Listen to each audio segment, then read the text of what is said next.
Nabulia Jocelyn. Our main problem was the inability of companies to accurately forecast their sales, like to plan for their future development of their specific businesses. Then that's the description. Sales prediction in the process of estimating future sales. Accurate sales prediction enable companies to be informed about their business decisions, and they predict the short-term and long-term performances. Mm, the data set we chose was Walmart, and Walmart is going to help us to address this problem in a way that this data set focuses on forecasting sales because it's crucial and it gives an idea for arrangement of future stock. That the people owning the businesses can be able to forecast the revenue in more or less an accurate manner. Then the seasonal demands will be determined and immediate action will be taken for those specific demands. The people purchasing the goods will be able, like the owners of the stock, will be able to know the seasonal demands of the people so that they can instead purchase what they need rather than having stock that will not be bought by them, the buyers, I mean. Then there will be protection for money losses since a person is able to predict the future sales. So in case the sales are very far apart from the predicted ones, it can be known that there was a lot of money losses, and then somebody has to be asked and they have to pay for what they haven't settled, and then things can be sorted out from that Walmart data set. Then the management of inventories will also be made easier. Then the features of the data set is Boolean and the Boolean, and then Boolean which is true or false, and then the using of the strings. This will be encoded, and columns will be used for preparing data to modeling. Then the selection feature is to be done depending on the importance of the feature based on the random forest regressor. Like the features will be chosen randomly to know this is more important than this.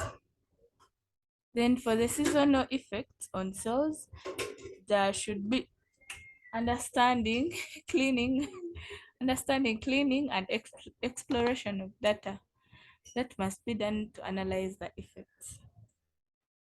The computation will be evaluated using the weighted mean absolute error. It's all in the Walmart dataset. When selecting the dataset, the factors considered was that the Walmart dataset is searchable and organized. It is easy to navigate through and easily understood. It's well documented, making it easy to be understood by any person, and it's there from many stores in different locations. It's also in a readable format, which makes it easy to be understood by everyone. The Bayesian theorem states that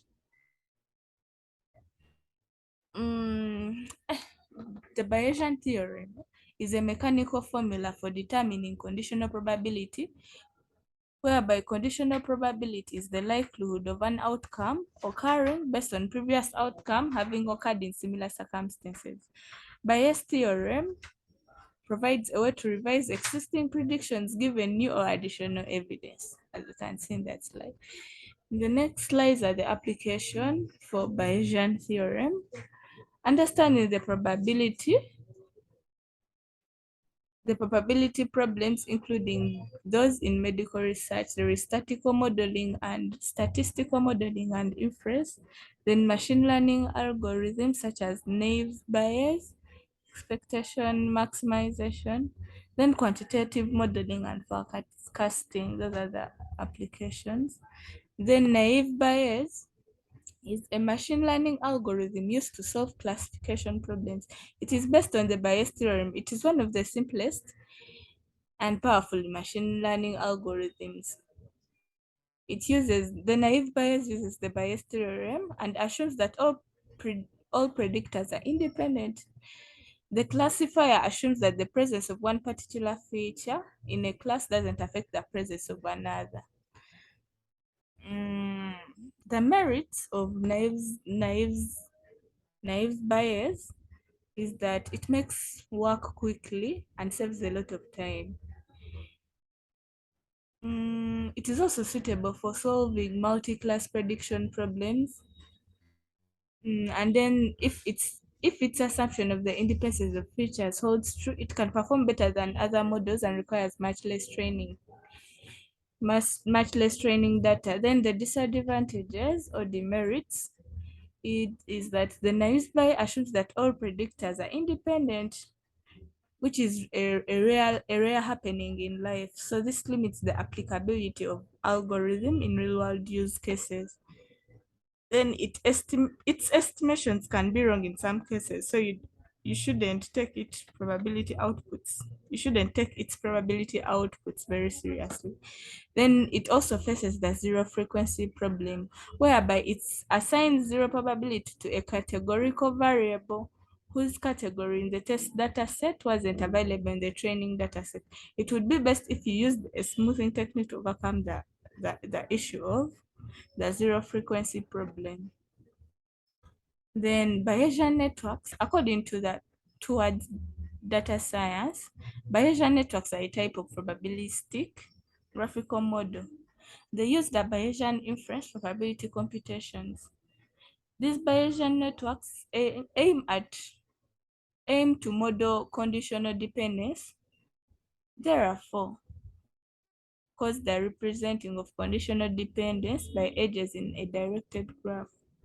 Through these relationships, one can efficiently conduct inference on the random variables in the graph. Through the use of the factors, a Bayesian network is a directed acyclic graph in which each edge corresponds to a conditional dependency, and each node corresponds to a unique random variable. With the explanation, the Bayesian networks satisfy the local Markov property, which says that a node is conditionally independent of its non-descendants given its parents. The differences between Bayesian theorem and naive Bayes. Naive Bayes assumes conditional independence, whereas Bayes theorem does not. This means that the relationship between all the input features are independent. This is why the relationship is called naive. The difference between naive Bayes and Bayesian networks is a naive Bayes classifier may be an easy model that describes an explicit class of Bayesian network, wherever all the options are class conditionally independent. Because of this, there are bound problems that the naive Bayes can't solve that problem. However, its simplicity also makes it easier to apply and it requires fewer data to get good results in many cases. The Bayesian network also models relationship between features in a very general way. If you know what these relationships are, then you have the data to derive them. Thank you.